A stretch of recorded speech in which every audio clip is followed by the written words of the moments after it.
Астравеччына багатая і слынная не толькі адзіным у краіне вялізным эканамічным аб'ектам атамнай электрастанцыяй, не толькі сваімі велічнымі помнікамі архітэктуры, якімі з'яўляюцца, да прыкладу, касцёл Святой Троіцы ў Гірвятах, святога Міхаіла Арханёла ў Міхалішках, варнянскім архітэктурным помнікам 18 стагоддзя ў стылі барока, касцёлам адведзенаў Найсвяцейшай Панны Марыі ў Гудагаі з яго вядомым ласкамі абразом Маці Божай, укаранаваны папскімі каронамі. На вялі берагу у зялёным кругу клёнаў, ліп і бяроз многалетніх стаіць Божы касцёл, чысты бел, як анёл, селянішча народных дум светлых. Хвала Богу там ішла, аж крапчэла душа, разлягалась жывое там слова, песня райскай вясны, маўляў, майскія сны. Там цвела і жыла наша мова. Астравеччынай сваёй нематэрыяльнай культурай адным з такіх каштоўнасцей з'яўляецца мова. Тут яе называлі простай, сімбіёз беларуска-польска-літоўскай гаворкі. Яе цураліся шляхта і моладзь, на ёй гаварыла сялянства. Ей грэбавалі, падмянялі іншымі, а яна жыла наперакор усяму. Менавіта на ёй дайшлі да нас многія легенды і паданні астравецкага краю, прыказкі і прымаўкі. Асобныя словы характэрны толькі для нашай мясцовасці, такія як выбрэдны, жмінда, курэўнік і іншыя. Для тых, хто нарадзіўся і вырас у астравецкім раёне, такая мова самая пяшчотная і сакавітая, як вясновы спеў жаўрука, як журчанне крынічкі, бо гэта і ёсць матчына мова. Зямліца прошласці ціхой, крывавай спісана рукой. Айчына, маці, Беларусь, цяжкі лёс твой. Жалосна плача песня твая, і Бога моліць слёзная. Айчына, маці, Беларусь, ты родная. Яшчэ на парозе 20 стагоддзя астравецкую гаворку падымаў на п'едэстал вядомы святар і паэт Казімір Сваяк, сапраўднае імя Канстанцін Стаповіч. Актыўны дзеяч адраджэння беларускай нацыі, ён, як пастыр, дбаў аб духоўным росце роднага народа і адстойваў яго права на беларускамоўную літургію. Ён быў адным з нямногіх першых беларускіх ксяндзоў, хто пачаў весці службу на беларускай мове. У астравецкім раёне яго ведаюць як складальніка першай беларускай кніжкі да набажэнства «Голас душы». Як літаратар, Казімір Сваяк быў бліскучым паэтам, публіцыстам, драматургам, празаікам, крытыкам, эсеістам.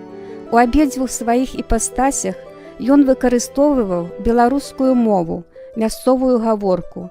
Гэта рабілася дзеля таго, каб аднавіць дух бацькаўшчыны, паказаць усім прыгажосць роднага слова. Плыве ручаінка стужачкай зялёнай, гуляе дзяўчынка у хустачцы чырвонай.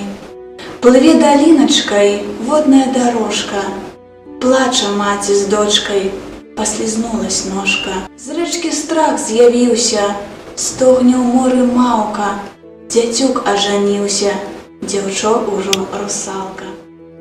Нарадзіўся Казімір Сваяк 19 лютага 1890 года ў вёсцы Барані, у шматдзетнай і набожнай сям'і.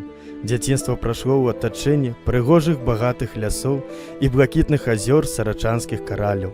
У 1914 годзе закончыў Віленскую духоўную семінарыю, а ў наступным 1915 у Пецербургу атрымаў святарскае пасвячэнне. Святарскую дзейнасць пачынаў вікарыем у Камаях Свянцянскага павету. Затым вярнуўся ў родныя Клюшчаны, дзе актыўна выкарыстоўваў родную мову на службе, у касцёле і ў друкаваным слове.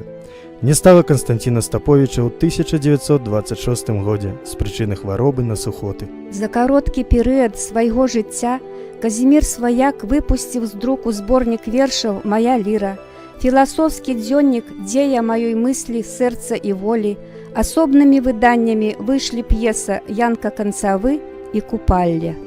Дзеля асветніцкай мэты Казімір Сваяк зарганізаваў хаўру сваякоў, дзе мясцовая моладзь ладзіла беларускія спеўкі хору, літаратурныя вечарыны, тэатральна-мастацкія пастаноўкі, для якіх Сваяк сам жа пісаў п'есы, як, напрыклад, «Праклённае зелле».